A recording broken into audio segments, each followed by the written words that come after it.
We are 5 days away from fundamentally transforming the United States of America.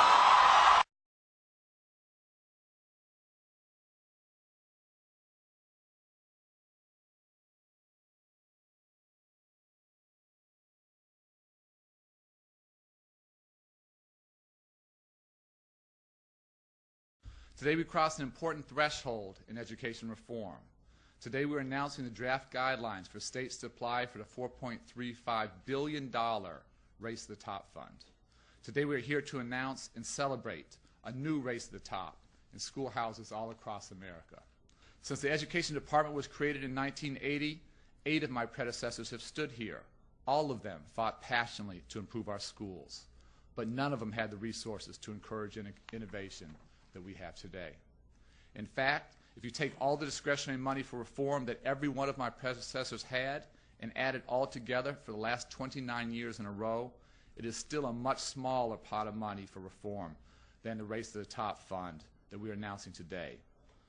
The Race to the Top is the equivalent of education reform, the moonshot. And the President is determined, I am determined, and our team is determined not to miss this opportunity. Over the past 6 months, many states have adopted reforms that would have been almost unthinkable just a year ago. Earlier this spring, 46 states signed on to a state-led process to develop a common core of K-12 standards in English, language arts, and math. So despite the obstacles, I am full of hope about America's capacity for transformational change. I can see it, and I can taste it, and I can feel it everywhere I go. As I said today in the Washington Post, the edifice of education reform will take years to build, but the race to the top starts today. Now is our time.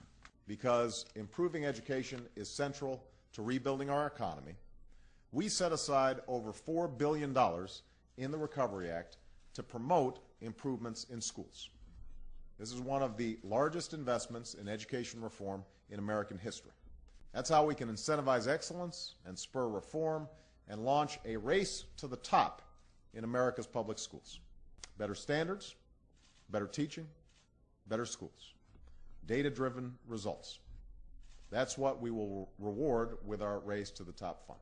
It's time to stop just talking about education reform and start actually doing it. Put our resources behind the kinds of reforms that are going to make a difference. In the coming weeks, states will be able to compete for what we're calling a Race to the Top award.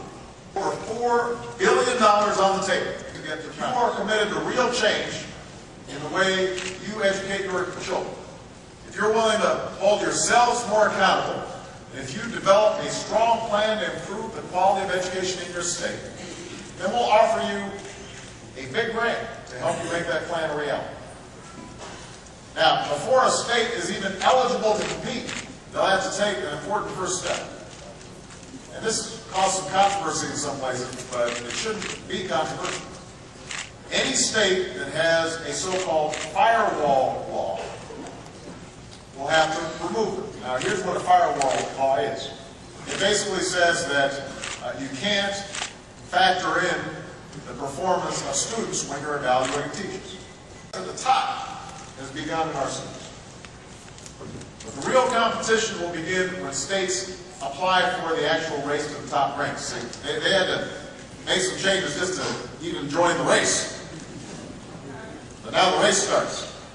And we're going to start seeing even more interesting states' applications to determine whether they measure up. We'll take a look at a state's track record to determine whether the steps they've taken have had real results when it comes to their students' education. We'll take a look at whether states are taking an all-hands-on-deck approach when it comes to reform. And in particular, we'll take a look at how states are doing when it comes to 4 key measures of reform that any state can adopt beginning early next year. And I urge all our states to do so and to upgrade what's taught in the classroom accordingly to meet these international standards. I also challenge states to align their assessments with high standards, because we should not just raise the bar, we should prepare our kids to meet it. There's no point in having really high standards, but we're not doing what it takes to meet those standards. And I want to be clear, this is not just about more tests, because I know that in the past people have been concerned about, is this about standardized tests, or are we going to have our young people being taught to the test? That's the last thing we want. What we want to do is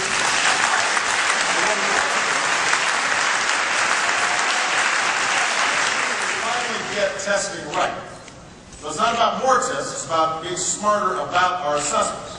It's about measuring not only whether our kids can master the basics, but whether they can solve challenging tasks. Do they have the skills like critical thinking, teamwork, entrepreneurship? They're not just interested in can they fill out a bubble. Right? What we want to do is to take a look generally, are kids learning and gaining the critical thinking skills that they need to succeed. Now these are the kinds of assessments that our state should be putting in place, and we're setting up a separate competition where they can win grants, extra grants, to help them do just that. So standards and assessments, that's the first measure. Are we doing that well? If the state wants to get a race to the top grant, they've got to do that well. The second measure is whether a state is committed to putting effective teachers in its classroom and effective principals at the helm of its schools. Third measure we'll use in this race to the top competition is whether states are tracking the progress of our students and teachers to make sure every child graduates ready for college and a career. So, as I said earlier, before a state can even apply for a grant, it has to change any laws that prevent us from factoring in the performance of students when they're evaluating their teachers. But that's not enough. If a state wants to increase its chances of actually winning a grant, it's going to have to do more. It's going to have to collect information about how students are doing. And that's why the fourth measure we'll use in awarding race to the top grants is whether a state is focused on transforming not just its high-performing schools, not just the middle-of-the-pack schools, but the lowest-performing schools. There's always excuses for why these schools can't perform. But there's no excuse for mediocrity. And we will take drastic steps in school unworking. And as you know, we've asked in the FY11 budget for an additional $1.35 billion, which would be basically a race to the top round 3. And we'd be working on that in the new calendar year. And so we're going to very much continue to push very hard for transformational change. That's what it's all about. And education is the best way to get this economy back on track. So thank you. I appreciate your leadership. I think it's the only way. I think it's the only way. We have to keep working together. We have this unique opportunity to break through. And I just can't think for all of you a better legacy than the transformation of your state's educational system. And that's what we're looking for here is this transformational change. I think we have this chance for transformational change. I want to challenge all of us to continue to push as hard as we can, to not rest. We've had a great first year, long, long way to go, more hard work ahead of us than behind us. And if we can do this, we can change education. I'm convinced in this country for the next couple decades.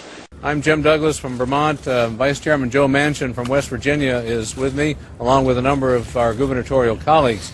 We've just come from our annual meeting with the President and Vice President and a number of members of his cabinet to talk about issues of importance to the states and to the American people. We talked about a wide variety of issues, including education reforms that the President is putting forth, his new health care initiatives.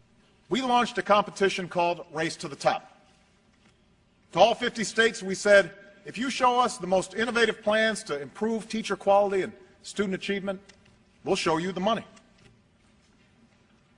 Race to the Top is the most meaningful reform of our public schools in a generation. Today we're having a discussion, as you know, about the Common Core Standards, which was an initiative of the Obama administration. About the Common Core Standards, which was an initiative of the Obama administration.